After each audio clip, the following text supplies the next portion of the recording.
So you're looking to take that double because even actually more than a double because look, the Americans who managed to win a double in the Olympics on both the men's and the women's, winning yesterday, just nudging past Team GB in the final minutes on the men's side last night to take Paralympic gold, and trying to do exactly that to get the Netherlands, but it's not going to plan for them. They're right now led in the final quarter by 14 points as we speak. All of this happening in Bercy behind us, which is the home of where basketball, when it happens in Paris, all takes place here. But being led in a quite logical way, the Netherlands are actually, if there's one team to manage to beat the Team USA on the women's side, it is the Orange Lions. They are the defending champions and have come here then to try and make it 2 golds in a row. The Americans who last won, Team USA, took gold last time round. That was in Rio in 2016. But Tokyo was all for the Dutch, who were out there battling to take that win.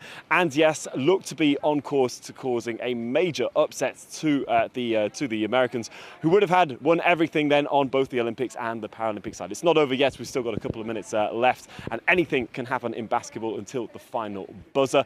But this is how things are going for the Netherlands, who are just behind actually the USA, Team USA, in the medals table. 10 gold behind. They're going to try and reduce that just a little bit more. And as you mentioned, Hassie, this is the final day of all this action, final day of all the action that actually all the way started back in July for a special time here in Paris. We've had a few of the last events. It's wrapping up with the basketball, got some powerlifting. We had the marathon earlier on today, and finally there was one happy winner for that. Marcel Hughes, the Swiss, who was disappointed on track inside the Stade de France, managed to win in his T54 category this time, and going home at least with gold in all of that. But this is then the final hours of what's been an incredibly successful edition of the Paralympics in Paris 2024. It's not finished. There's still going to be plenty more partying going on for the closing ceremony.